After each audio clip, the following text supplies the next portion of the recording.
Assalamualaikum warahmatullahi wabarakatuh.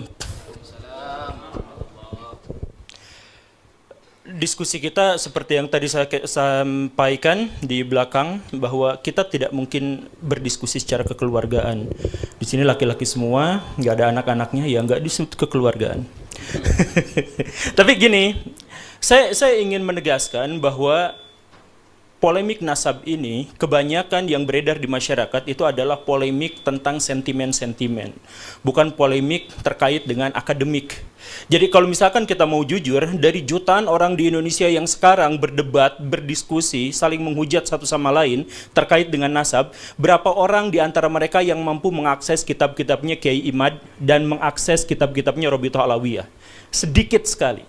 Jadi yang benar-benar berdiskusi terkait dengan masalah-masalah akademik dan ilmiah itu jumlahnya sangat sedikit. Yang paling banyak itu adalah masalah-masalah yang berupa sentimen-sentimen. Ada sentimen kesukuan, sentimen keagamaan, sentimen golongan, dan lain sebagainya.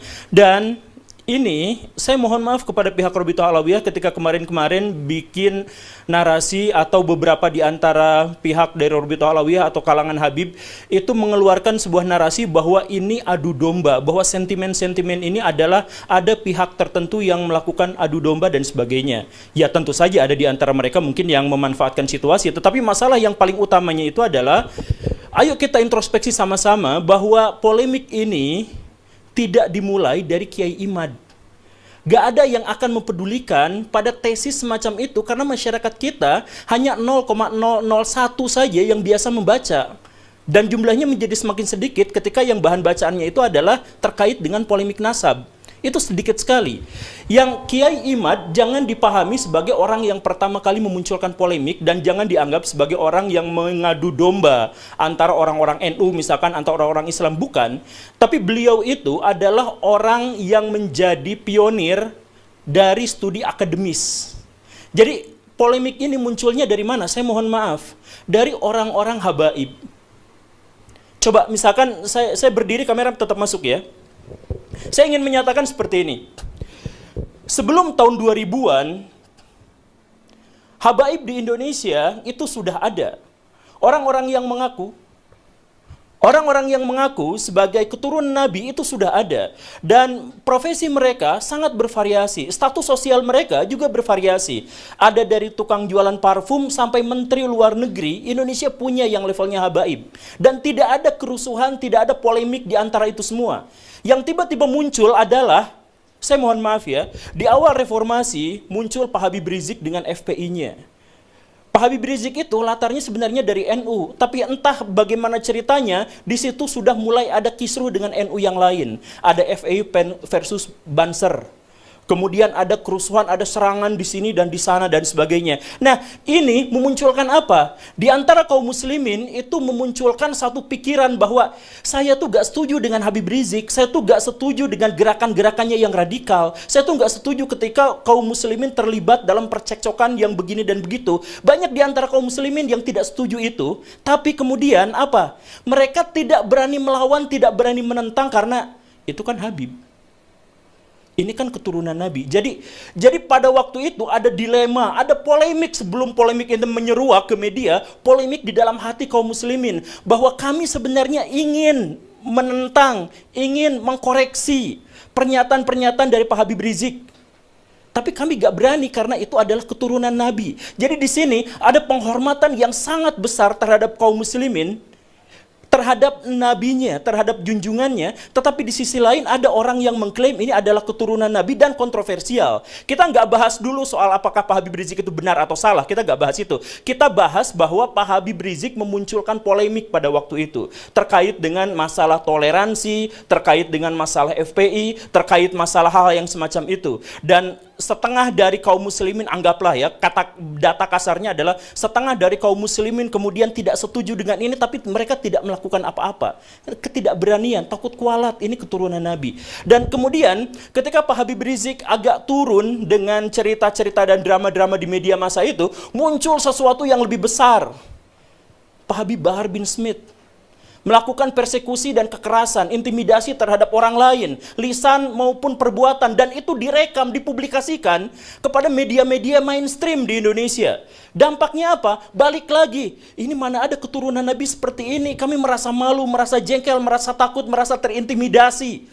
Saya harus katakan begini Baraya, kenapa yang datang ke diskusi ini cuman saya? Dan saya katakan, lebih dari setengah kolom komentar yang jumlahnya ribuan di satu video saya itu meminta saya untuk tidak hadir dalam acara ini. Kenapa? Saya mohon maaf. Dalam konteks ini, pihak Robitoh Alawiyah gagal untuk menyampaikan keamanannya kepada orang lain. Pihak orang-orang dari kalangan habaib gagal untuk menunjukkan bahwa kami itu baik, rahmatan lil alamin, soleh, tulus, ikhlas, baik hati, siap mentraktir. Gagal untuk menyampaikan itu ke publik karena yang ditampilkan itu apa? Kekerasan atas nama habaib, bahwa kami itu boleh melakukan persekusi. Bahkan Pak Habib Bahar bin Smith di pengadilan, ketika beliau sedang diadili, kemudian ada saksi dan kemudian beliau mengatakan, kamu tahu nggak siapa saya? Saya adalah keturunan Nabi. Kalau kakek saya begini, kamu tahu kakek saya seperti ini, kenapa kamu memberatkan? Kamu membuat kesaksian yang memberatkan pada saya. Itu kan sebenarnya menyakiti kaum muslimin. Karena ada orang yang melakukan kekerasan atas nama Nabi, diadili tapi minta privilege. Siapa yang melakukan itu? Golongan habaib. Kalau misalkan kemudian tiba-tiba muncul bahwa kami sekarang sedang diadu domba antara kelompok ini dengan kelompok itu, bukan. Mungkin ada adu domba, tapi itu belakangan.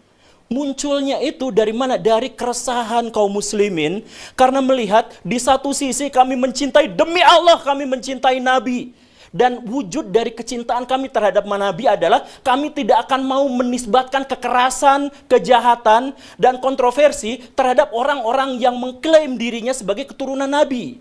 Kan masuk akal kan, begitu kan? Kecintaan terhadap Nabi adalah mensucikan beliau dari semua tindak tanduk yang mengangkangi syariah Islam. Nah, jadi permusuhannya sekali lagi ya, kita nggak bahas soal apakah Pak Habib Rizik itu benar atau salah, kita nggak bahas soal Pak Habib Bahar itu benar atau salah, kita nggak bahas itu.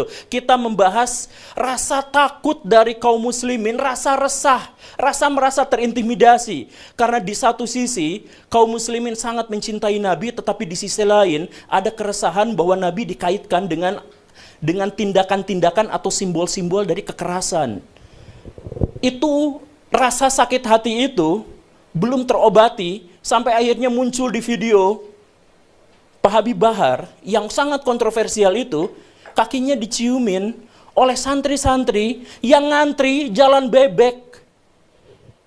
Coba rasakan betapa sakit hati dan marahnya kaum muslimin.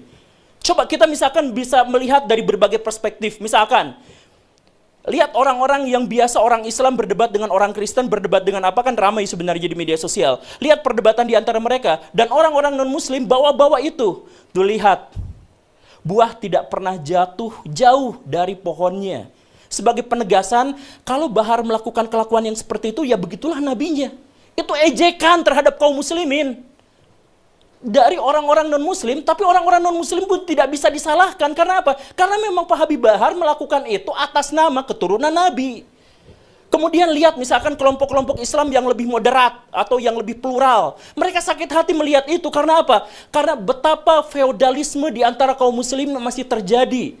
Ada orang yang diciumi kakinya. Kemudian kita melihat misalkan kelompok-kelompok yang lebih radikal atau kelompok-kelompok yang berpikiran lebih fundamental. Katakanlah kelompok salafi yang kita sebut sebagai wahabi misalkan. Mereka marah, mereka sakit hati. Karena apa? Karena ada orang sujud di depan orang lain atas nama keturunan Nabi. Betapa sakitnya. Coba kita melihat kalangan nasionalis. Kalangan nasionalis, Islam nasionalis sakit hati ketika melihat ada orang keturunan Yaman kemudian disujudi, diciumi kakinya oleh orang-orang pribumi pesek. Jadi dilihat dari konteks apapun, dalam perspektif apapun, ini benar-benar menyakiti kaum muslimin. Tapi kala itu kaum muslimin berpikir bahwa ya sudahlah, pasrah aja. Kami sakit hati, kami marah, kami pengen sekali untuk mengajak orang ini ke dalam ajaran agama yang benar, katakanlah seperti itu. Ya tapi nggak bisa kan, dia Habib. Dia kan keturunan Nabi. Jadi sebenarnya polemik ini bukan muncul gara-gara Kiai Imad, bukan muncul gara-gara dipopulerkan oleh saya, Guru Gembul, bukan. Tapi ini adalah akumulasi dari kekesalan dan kemarahan kaum muslimin terhadap apa yang terjadi yang ditunjukkan oleh beberapa kalangan dari habaib, dari kalangan Ba'alawi. Jadi jangan dulu ada cerita bahwa intelijen masuk ke sini, ya mungkin itu belakangan. Jangan dulu cerita bahwa ini asing masuk ke sini, ya, jangan belakangan aja dulu. Kita introspeksi. Karena kalau misalkan kita mau maju, kita harus cari solusi. Bagaimana cara kita menemukan solusi? Ketahui masalahnya. Bagaimana cara kita mengetahui masalahnya? Kita berani untuk introspeksi diri. Saya selalu menyatakan, mempopulerkan kepada orang lain, ayo kita introspeksi diri. Kaum muslimin, kenapa sekarang terpuruk? Kaum muslimin, kenapa ketinggalan zaman? Karena setiap ada bagian dari kaum muslimin yang disakiti, kita salahin pihak lain. Ketika Indonesia tidak maju, apa yang dinarasikan? Oh, karena ini adalah konspirasi elit global, konspirasi Yahudi, ini Amerika Serikat yang keji dan sebagainya. Ya iya, katakanlah memang seperti itu. Tapi tidak ada seorang pun di antara kita yang gagal itu kemudian menyalahkan pihak lain. Kalau kita gagal dalam permainan sepak bola, kita nggak berhak untuk menyalahin pemain lain yang lebih bagus. Kalau misalkan kita melihat bahwa Indonesia sekarang carut-marut, jelek, terpuruk, tidak memiliki peradaban yang memadai, ketergantungan sama pihak asing, sama Cina, Amerika Serikat, dan sebagainya, introspeksi diri, mungkin kitalah yang salah. Bukan lalu kita menyalahkan pihak lain. Nah, termasuk juga dalam hal ini, Rabithah Alawiyah, kalau misalkan mau berbicara tentang polemik nasab ini, tolong pikirkan jangan, oh ini adalah gara-gara konspirasi, bukan. Ini gara-gara introspeksi aja, saya mohon. Introspeksi aja bahwa di antara kita memang ada orang-orang yang seperti itu. Dan ketika tesis Kiai Imad itu lahir, muncul, akhirnya mengemuka, sentimen-sentimen itu bertebaran di mana-mana. Anti komunis Yaman, imigran Yaman, ayo kita deportasi mereka dan lain sebagainya. Kenapa muncul sentimen-sentimen yang seperti itu? Sentimen itu muncul jelas jauh dari studi akademik, jauh sekali dari nuansa-nuansa atau ekosistem ilmiah, jauh sekali dari situ. Tapi kenapa? Ya karena sebelumnya bukan masalah nasab yang dituliskan oleh Kiai Imaduddin, bukan. Tapi sebelumnya sudah ada bara dalam sekam yang begitu besarnya, yang akhirnya membuat kaum muslimin ketika ada lecutan sedikit, ada pembukaan, mereka katakan apa? Alhamdulillah ketika saya sekarang mengkritik Habib Bahar, saya tidak akan kualat karena dia bukan keturunan Nabi.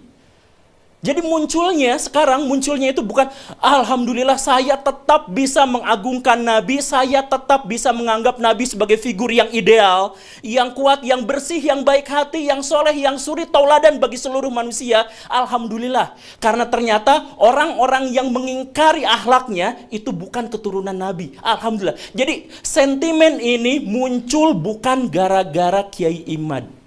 Kiai Imad hanya membuka keran bahwa ketika mengkritik Pak Habib Rizik, ketika kita mengkritik Pak Habib Bahar, itu tidak apa-apa karena tidak ada hubungannya dengan Nabi. Itu saja.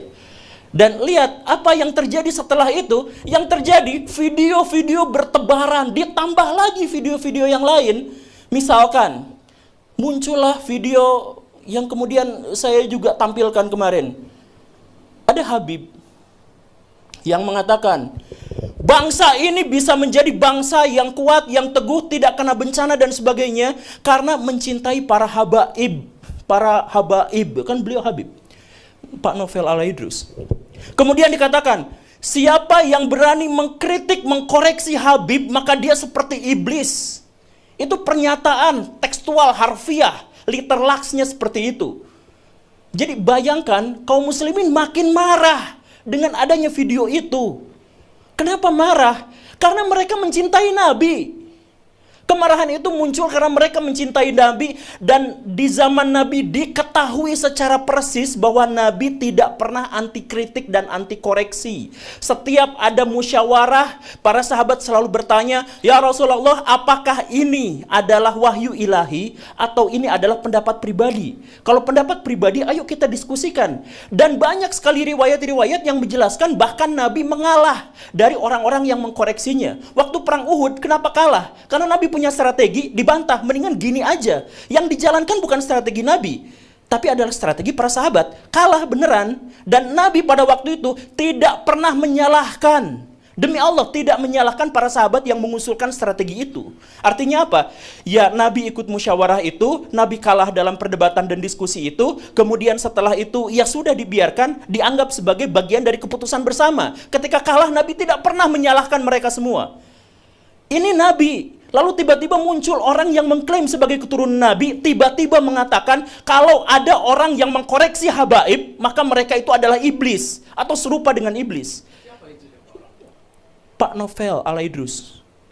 Itu videonya sudah viral. Saya yakin banyak di antara orang-orang di sini juga sudah melihatnya. Nah, kalau misalkan dari Ba'alawi tidak menyaksikan itu tidak apa-apa. Kalau misalkan di antara Ba'alawi, di antara orang-orang itu lepas tangan dengan itu, ya nggak apa-apa. Tapi pahamilah bahwa kisruh ini, polemik ini bukan dimulai dari adanya gerakan-gerakan intelijen untuk memecah belah kaum muslimin. Sekali lagi, kalaupun itu memang ada, jangan kita jadikan sebagai alasan untuk mencari kesalahan. Jadi, kalau misalkan saya melakukan perzinahan, saya bersumpah saya tidak akan nyalahin setan. Emang kerjaan setan itu untuk membisiki saya untuk melakukan kemaksiatan. Kan begitu. Jadi kalau misalkan kita dipecah belah, jangan salahkan pihak yang memecah belah. Orang kerjaan mereka seperti itu. Salahkan diri kita kenapa kita bisa dipecah belah. Dan lagi-lagi ini jauh dari sentimen akademik. Makanya kalau misalkan kita ngadain debat publik misalkan yang seperti ini, saya pastikan, saya berani bilang, kalau misalkan kita mengadakan debat publik sampai 100 kali di berbagai universitas terkemuka, polemik ini nggak akan berakhir. Satu-satunya cara untuk mengakhiri adalah, yuk introspeksi sama-sama, hentikan narasi-narasi di media sosial terkait dengan privilege dan penghinaan terhadap orang-orang yang dianggap suci dan orang-orang yang dianggap bersih di Indonesia di luar Ba'alawi. Coba, misalkan Baraya di sini, saya minta maaf, tapi coba langsung rasakan bagaimana sikapnya ketika ada orang yang mengatakan seperti ini. Sorbannya kiai-kiai itu derajatnya ada di bawah kaki dari Habib. Bahkan ketika Habib itu penzina, tukang narkoba, tukang mabok. Ada narasi seperti itu disebutkan, dipopulerkan oleh kalangan mereka sendiri. Jadi ketika polemik ini mengemuka, mereka langsung ngomong, jangan tetap jangan kritik habaib, karena sorbannya, pecinya kiai-kiai itu derajatnya lebih rendah daripada kakinya Habib-Habib Ba'alawi itu yang tukang narkoba, yang tukang zina, tukang maksiat. Coba, orang kampung belajar Iqra. Orang kampung waktu kecil itu belajar tentang akidah, belajar tentang sejarah dari ustadz, dari kiai yang sangat mereka cintai. Lalu ada cerita bahwa kiai mereka derajatnya di bawah kaki habaib tukang narkoba. Rasakan bagaimana sakit hatinya mereka ketika mendengarkan narasi yang seperti ini. Bahwa kemudian Habib terbodoh itu 70 kali lipat lebih mulia daripada Habib terbodoh itu 70 kali lipat lebih mulia daripada kiai-kiai. Coba kalau misalkan kita ikut pengajian, kita ketemu sama orang yang kita salim tangan karena menganggap ilmunya luar biasa, memberikan kontribusi kepada kehidupan kita, memberikan pencerahan kepada kita, lalu dikatakan bahwa mereka itu nggak seberapanya dibandingkan dengan Habib paling bodoh. Bisa nggak merasakan penderitaan dan sakit hati yang luar biasa dari situ? Dengan sakit hati yang besar itu, maka debat-debat kayak gini anfaedah. Karena apa? Yang dibangun bukan studi akademik, bukan. Tapi sentimen-sentimen sejak awal.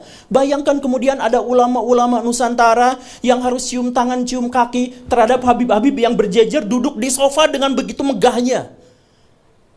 Kalangan nasionalis sakit hati, kalangan tradisional sakit hati, kalangan fundamentalis sakit hati, mau yang liberal sakit hati, yang radikal juga sakit hati melihat fenomena semacam ini.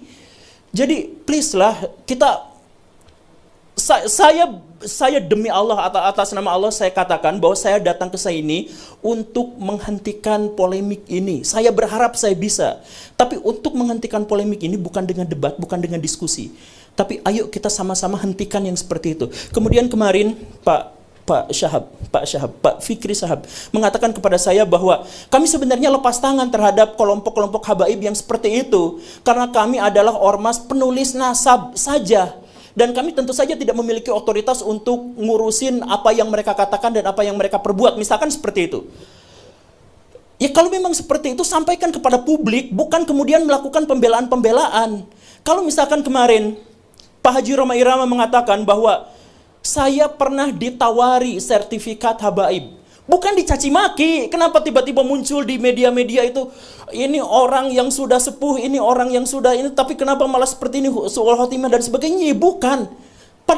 Jujur saja, kalau misalkan kita mau tahu, pencatatan nasabah Alawi itu sangat rapihnya itu pas zaman Pak Taufik Asgaf sekarang kan. Sebelum itu kan masih banyak yang gonjang-ganjing kesana kesini. Bahkan Mbak Alawi sendiri pernah memergoki ada beberapa orang yang menjual sertifikat nasabah itu kan. Nah itu kan harusnya memang diakui dan kemudian mengatakan, oke, kami akan melakukan hal yang lebih baik lagi terhadap pencatatan nasabah ini. Bukan justru malah mencaci maki, marah-marah di media sosial terkait dengan masalah yang seperti ini.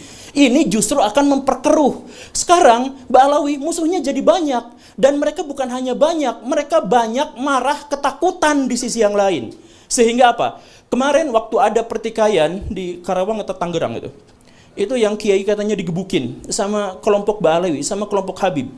Itulah yang akhirnya menyebabkan Rabithah Alawiyah dianggap begitu mengerikannya.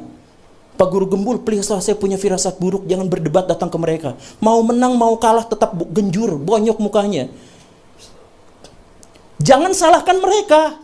Demi Allah, jangan salahkan orang yang menyarankan itu, karena sudah ada wujudnya. Sudah ada kiai dan banser yang memang digebukin. Sama siapa? Sama habaib.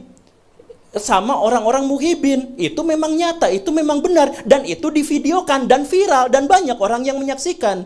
Jadi, sekali lagi, ketika sekarang Mbak Alawi, ketika habaib di Indonesia itu digonjang-ganjing dengan begitu banyak isu, please, introspeksi diri. Dengan cara itulah kita bisa menghentikan polemik. Kita bisa membangun bangsa yang lebih baik. Kita bisa membangun peradaban yang lebih besar. Kalau setiap orang insaf atas apa yang harus dia lakukan dan apa yang selama ini sudah dia lakukan. Saya yakin semuanya baik-baik saja. Ketika saya misalkan datang dan ketemu dengan Gus Wafi secara langsung, kok orangnya lucu ya? Dengan Pak Syahab, lah kok orangnya ramah ya? Kenapa gak seperti bayangan saya sebelumnya?